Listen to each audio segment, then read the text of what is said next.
রুদ্রনীলের কাছে আসবো। রুদ্রনীল যখন প্রথম সাংবাদিকতায় এসেছিলেন, নিউজ চ্যানেলের সাংবাদিকতাই করতেন ইনসিডেন্টালি। যাই হোক, রুদ্রনীল তখন বোধহয় একটা আফসোস ছিল না, জরুরি অবস্থা দেখতে পাননি। এই যে দেখতে পেলেন, অন্তত কিছুটা ঝলক দেখতে পেলেন পশ্চিমবঙ্গের বুকে দাঁড়িয়ে, কৃতজ্ঞতা জানাবেন মমতা বন্দ্যোপাধ্যায়? অবশ্যই কৃতজ্ঞতা জানাবো। শুধু আমি নয়, বোধহয় সারা পশ্চিমবঙ্গের যারা মায়েরা, বোনেরা, যারা স্ত্রীয়েরা রয়েছেন, আমাদের বাড়ির সম্ভ্রম যারা আর কি, তারা তো অবশ্যই জানাচ্ছেন এই কারণে যে কিভাবে একজন মহিলা মুখ্যমন্ত্রী হয়ে মহিলাদের বিরুদ্ধেই মিথ্যে কথা বলা, তাদের সম্ভ্রম লোটা যে পাষণ্ডরা রয়েছে তাদের পাশে স্বয়ং বিধানসভা থেকেই দাঁড়াচ্ছেন, তাদের মন্ত্রীদের দিয়ে প্রেস মিট করিয়ে বলছেন সেগুলো নাটক, অর্থাৎ মানুষের চর্মচক্ষু যা দেখছে তা ভুল। এবং সবথেকে বড় কথা এমন একটা তারা খেলা খেলছে, আমার বলতে ইচ্ছা করছে যে চু কিতকিত খেলছো শাসক, দম হয়ে যাবে শেষ। চু কিতকিত খেলছো শাসক, দম হয়ে যাবে শেষ। সন্দেশ খালি ভারতের ম্যাপে, ভাবছো অন্য দেশ। আমার মনে হয় যে যারাই সত্যি কথা বলছেন, যারাই অন্যায়ের বিরুদ্ধে কথা বলছেন, শুধুমাত্র আমরা যারা বিরোধী রাজনীতিতে রয়েছি তারা নয়, প্রত্যেকটি মানুষই কিন্তু মমতা বন্দ্যোপাধ্যায় এবং তার দলের বিরোধী। যারা গণতান্ত্রিক অধিকার লুট হয়ে যাওয়া দেখে গণতন্ত্রকে বাঁচাবার পক্ষে কথা বলছেন, নিরপেক্ষতা নিয়ে কথা বলছেন। চায়ের দোকানে, বাসে, ট্রেনে আপনি আলোচনা করতে পারবেন না আপনার কি কি লুট হয়ে গেল। আর সেই পরিকল্পনাতে খুব সুন্দর করে পুলিশকে লেলিয়ে দেওয়া হয়েছে, কখনো সাদা কখনো খাঁকি। এবং তারাই বোধহয় তৃণমূলের যে ক্যাডাররা ঢুকতে পারছেন না, প্রকাশ্যে গণ্ডগোল করবার জন্য অন্ধকারে ঢুকছেন, তাদের হয়ে বাকি কাজগুলো করে নিচ্ছেন। এই জন্য বোধহয় 10-12 বছর ধরে ডিএ না পাওয়া, মাইনে না বাড়া, অথচ সংসারের খাই খরচ বেড়ে যাওয়া পুলিশ দপ্তরের লোকজনেরা কি জানি কেন কারণে চুপ করে আছেন। আজকে সন্তুদের যে লড়াই রয়েছে, সন্তু কিন্তু একটা নয়, সন্তু আসলে অনেক। সন্তু একটা রিপোর্টার নয়, অনেক সন্তু আছে। প্রকাশ, মানব পড়ছে মনে, জেল কেস গেল কাছে। পৌলমী বা রোজিনা কিংবা মনে আছে শফিকুল, শাসকের পাকা ধানে মই দিলে কপালেতে ঘাসফুল। মনে আছে তো বাংলার মনে সন্ময়দার গল্প, কিংবা শিবম হেনস্থা হলো বড় সড়ো নয় অল্প। লক্ষ্য একটা যেভাবেই হোক দেখিয়ে বেড়াও ভয়, না হলে অধরা বাংলার গদি হাতছাড়া হবে জয়। শেষ লাইনে শুধু একটাই কথা বলবো, এমন রাজ্য সারা দেশ জুড়ে দুটি খুঁজে পাবে না কো তুমি। বলি এমন রাজ্য সারা দেশ জুড়ে দুটি খুঁজে পাবে না কো তুমি। সে যে ঘাস ফুলে গাঁথা, শিকলেতে বাঁধা আমার জন্মভূমি। বাহ, দারুণ। আমি চলে যাবো বর্ষিয়ান সাংবাদিক নির্মলা মুখার্জি রয়েছেন আমাদের সঙ্গে, তার কাছে চলে যাবো। নির্মলদা, ইডি অ্যারেস্ট করলো জ্যোতিপ্রিয় মল্লিক, তবু ক্যাবিনেটে রয়ে গেল। শাহজাহান ইডিকে পিটিয়ে সিএমএ স্নেহধন্য হয়ে গেল। অথচ সন্তু মানের বিরুদ্ধে 4:35 এফআইআর হয় এবং তাকে গ্রেফতার করা হয় ঠিক 7:55-তে। আপনার সাংবাদিক জীবনে, এই লম্বা সাংবাদিক জীবনে কি দারুণ একটা উদাহরণ না? না, উদাহরণ মানে কি, আমি বলছি মমতা বন্দ্যোপাধ্যায় তো 40 বছর রাজনীতি করছেন, 1983 সাল থেকে। আমাকে বলুন, উনি 2 দিন পুলিশ কাস্টডি থেকে কখনো থেকেছেন? ঠিক কোনো দিন থাকেননি। আন্দোলন করেছেন, মার খেয়েছেন, আহত হয়েছেন, হাসপাতালে ভর্তি হয়েছেন। সিপিএম কোনোদিন অ্যারেস্ট করেনি ওকে, অ্যারেস্ট করে কোনোদিন কাস্টডিতে রাখেননি। কাস্টডিতে থাকার দুঃখ উনি কখনো পাননি, সেটা ওনার পাওয়া দরকার ছিল। তাহলে উনি বুঝতেন যে ফাঁসিয়ে কাস্টডিতে কাউকে দিলে কি হতে পারে। আজকে এইটুকু যদি ওনার এই ধারণাটা যদি না থাকে, আমি ওনাকে স্বৈরাচারী ছাড়া আর কিছুই বলতে পারবো না। সাংবাদিক হিসেবে আমার প্রতিবাদ রয়ে গেল। বহু বছর ধরে ওনাকে দেখছি, প্রত্যেকবার উনি যেটা মনে করেন ঠিক সেটাই ঠিক, যেটা ঠিক মনে করেন না সেটা ভুল।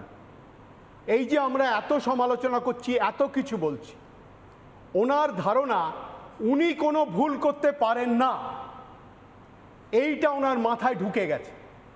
এবং তার কারণ ওর আশেপাশে ঘোরা কিছু স্তাবকের দল, ওর হাত থেকে উপহার নেওয়া কিছু সাংবাদিক, যারা বঙ্গভূষণ নেয় নির্লজ্জের মতো। কোনো সাংবাদিকের কখনো কোনো পুরস্কার নেওয়ার, রাষ্ট্রীয় পুরস্কার নেওয়ার অধিকার নেই, সেগুলো যারা ভাঙে, আর ভাঙে বলেই ওর মতো শাসকরা মাথায় উঠে যায়। আজকে সন্তু পান একজন জুনিয়র রিপোর্টার, তাকে উনি টার্গেট করলেন। কেন করলেন? একটা বার্তা দিতে চান। উনি জানেন না এটা নয়। ওই জন্য আমি সকালেও বলেছি, মমতা বন্দ্যোপাধ্যায় আপনার যদি সাহস থাকে, আবারও বলছি, সাংবাদিক সম্মেলন করুন, সেখানে বলুন পুলিশ হঠকারিতা করেছে, এটা আমার বুদ্ধিতে হয়নি, কিছু পুলিশ অফিসারের বুদ্ধিতে হয়েছে। এটা যদি বলতে পারেন তাহলে আমি আপনাকে ধন্যবাদ জানাবো, কিন্তু সেই সাহসটুকু আপনাকে রাখতে হবে। আর তা না হলে আমি আবার বলবো, আপনি চক্রান্তকারী, আপনি চক্রান্ত করেছেন, এই সব কিছু সাজিয়েছেন আপনি। আমি জিষ্ণুবাবুর কাছে যাব। জিষ্ণুবাবু, একটা কথা আমার খুব কাকতালীয়ভাবে মনে হচ্ছিল, শুভেন্দু অধিকারীর সাংবাদিক বৈঠক ও প্রশ্নটা আমারই কোনো এক সাংবাদিক সহকর্মী করলেন, বৃহত্তর অর্থে বলছি। গতকালই সংবাদ মাধ্যমের স্বাধীনতা নিয়ে লম্বা চওড়া লেকচার দিয়েছিলেন মমতা বন্দ্যোপাধ্যায় তার সাংবাদিক বৈঠকে, যেখানে আজকাল লোক যায় খুব কম, ইভেন তার বাজেট পড়ার অধিবেশনের লোকজন খুব একটা যায় না। এই জন্য তিনি খুবই ক্ষিপ্ত, বিশেষ করে আমাদের উপরে, এবং সে কারণে সন্তু পানকে এই মুহূর্তে কিছু জ্বালা যন্ত্রণা ভোগ করতে হচ্ছে। ভবিষ্যতে হয়তো আমাদের কাউকেও করতে হতে পারে, তাদের নতুন চক্রান্ত তৈরি হতে পারে, সেগুলোর মধ্যে যাচ্ছে না। কিন্তু আমার প্রশ্ন নিতান্তই কাকতালীয় কি এই বিষয়টা? জিষ্ণুবাবু, মুখ্যমন্ত্রী লম্বা চওড়া বক্তৃতা করছেন সাংবাদিক বৈঠকে সাংবাদিকদের অধিকার নিয়ে, মিডিয়ার অধিকার নিয়ে, তার 2 ঘন্টার মধ্যে পশ্চিমবঙ্গের সবথেকে মুখর সাংবাদিকদের মধ্যে একজন, পশ্চিমবঙ্গের সবথেকে মুখর সংবাদ মাধ্যমগুলোর মধ্যে একটির প্রতিনিধি গ্রেপ্তার হচ্ছেন মমতা বন্দ্যোপাধ্যায় পুলিশের হাতে, কার্যত সাজানো একটা অভিযোগের দ্বারা। এটা হেরে যাওয়া অত্যাচারীর ভয় পাওয়ার লক্ষণ। বাংলা সংবাদ মাধ্যম মানে ভারতীয় সাংবাদিকতা, বাংলা ভাষায় সংবাদপত্র, ভারতীয় সংবাদপত্র, হিন্দি ভাষার সংবাদপত্র, সব কিছুর জন্মস্থান কলকাতায়। বাংলা সাংবাদিকতার এরকম রূপ দেখেছে যে হরিশচন্দ্র মুখোপাধ্যায় হিন্দু পেট্রিয়টে দিনের পর দিন নীলকর সাহেবদের বিরুদ্ধে লিখতেন, এবং তার জন্য ইংরেজ আজকে সন্তুকে অত্যাচার করছে। ইংরেজ হরিশচন্দ্রকে এত অত্যাচার করেছে, মাত্র 38 বছর বয়সে হরিশচন্দ্র মারা গেছে। হরিশচন্দ্র মারা যাওয়ার পরে তার বিধবা স্ত্রী ভগবতীর বিরুদ্ধে মামলা করেছে, তার প্রেসটাকে কেড়ে নেওয়া পর্যন্ত ইংরেজ তার বিরুদ্ধে মামলা করেছে, অত্যাচার করেছে, কিন্তু সোজা মেরুদণ্ড বেঁকাতে পারিনি।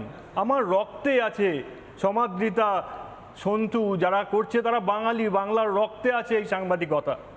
তাই কিছুমাত্র বিজ্ঞাপন দিয়ে কিংবা ভয় দেখিয়ে যদি মনে করেন যে এই সাংবাদিকতার সাহসকে কেনা যায়, তাহলে ভুল করছেন। একটা বিষয় আরও এসেছে, আজকে বিরোধী দলনেতা বলেছেন যে শাহজাহান ফিনিশ। এই কথাটার মধ্যে ওখানকার মানুষের মনের যে তৃপ্তি, তার অনেকগুলো ভাগ আছে। একটা তো অবশ্যই যে মধ্যযুগীয় ব্যবস্থা চলছিল, মায়েদের ওপরে, মহিলাদের ওপরে অত্যাচার, যে সম্পত্তিকে কেড়ে নেওয়ার যে ভয়, তার সঙ্গে সঙ্গে ওই একটা বর্ডারের কাছের জায়গায় ভারতবর্ষের রাষ্ট্রীয় নিরাপত্তার সঙ্গে সম্পর্কিত, যে হঠাৎ একটা লোকের কাছে কিছু নেই, তারপরে মাত্র 5 বছরের মধ্যে এত টাকা এলো কি করে, আর এই টাকা ওই যে বর্ডারের যে ক্রাইম তার সঙ্গে কিভাবে সম্পর্কিত। তার জন্য আজকে এই যে কথাটা উনি বললেন যে শাহজাহান ফিনিশ, এই কথাটার মধ্যে ওখানকার মানুষ এবং ভারতবর্ষের মানুষের সার্বিক নিরাপত্তার জন্য একটা গুরুত্বপূর্ণ অংশ। আমি মনে করি যে শাসক যখন ভয় পেয়ে যায়, একটু আগে আইনের পক্ষ থেকে আমরা শুনছিলাম যে এরকম হয় না, একজন এখানে সাংবাদিক, তাকে পুলিশ কাস্টডিতে দেবেন কেন? পুলিশ কাস্টডি থেকে কি ভ্যালু অ্যাডিশন হবে, কি পাওয়া যাবে তার পুলিশ কাস্টডিতে দিলে? সে এখানকার প্রতিষ্ঠিত সাংবাদিক, তাকে যখন খুশি জিজ্ঞেস করা যায়, সে যদি কোনো অন্যায় করে থাকেন তাহলে কোর্ট বুঝবেন, কোর্ট অফ ল বুঝবেন। কিন্তু এইটা একটা ভয় দেখানোর পদ্ধতি। আমি বলছি যে বাংলার যে মুখ ঢাকা ছিল, সেই মুখ আবার খুলে যাবে এবং সমাদৃতার মতো, সন্তুর মতো সাহসী সাংবাদিকরা উঠে আসবে। বাংলার গ্রামের মানুষ, বাংলার সাধারণ মানুষ আপনাদেরকে চাইছে। তারা চায় তাদের দুঃখের কথা আপনারা বলুন। এতদিন বহুদিন পর্যন্ত কোনো সাংবাদিক কোনো মাধ্যম বলেনি, তারা বিজ্ঞাপনের জন্য ভয়ের জন্য চুপ করেছিলেন। আজকে বাঙালির সেই সাহসী সত্তা, সেই হরিশ্চন্দ্র মুখোপাধ্যায় আবার উঠে এসেছে আজকে সেই জাগরণের দিন।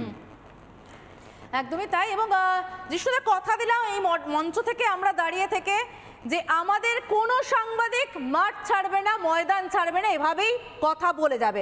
আমি ঝন্টু পরাইকে কাছে চলে যাব। ঝন্টুবাবু, এই যে দুর্দান্ত একটা ছবি আমরা দেখতে পাচ্ছি গতকাল থেকে, মনে হয় যে জনরোষ সন্দেশখালিতে তৈরি হয়েছিল, মা বোনেদের উপর যে অত্যাচার হয়েছিল তার থেকে নজর ঘোরাবার জন্য গণতন্ত্রের চতুর্থ স্তম্ভের উপর আক্রমণ হানা হলো। হ্যাঁ দেখুন, এটা তো একদম খাঁটি কথা। তবে আমি বলি, জার্নালিজম মাস কম পড়ার সময় আমাদের শেখানো হতো যে গণতন্ত্রের চতুর্থ গর্ব আমরা, তারা যখন আক্রান্ত হই ধরে নেবেন যে চারটে পিলারের মধ্যে একটা তো হলো জুডিশিয়ারি, আরেকটা হচ্ছে মিডিয়া। তার মানে ধরতে হবে বাকি তিনটাকে পরাস্ত করতে পেরেছে শাসক, তোমাকে পারেনি। এবং সেখান থেকে আরেকটা জিনিসও উঠে আসে, যেহেতু রবীন্দ্রনাথের নামাঙ্কিত বিশ্ববিদ্যালয়, পৃথিবীর একমাত্র নোবেল লরিয়েট যার বসতবাড়িটা বিশ্ববিদ্যালয়, সেখানকার অধ্যাপক আমি, সেখানে রবীন্দ্রনাথ ঠাকুরকে দিয়েই বলি, তিনি কিন্তু সেই সময় উনি বলছিলেন হরিশ্চন্দ্রবাবুর কথা, এই বাংলার মাটিতে হিকি সাহেবের পত্রিকাকেও বন্ধ করেছিল ব্রিটিশরা, কিন্তু প্রতিহত করতে পারেনি।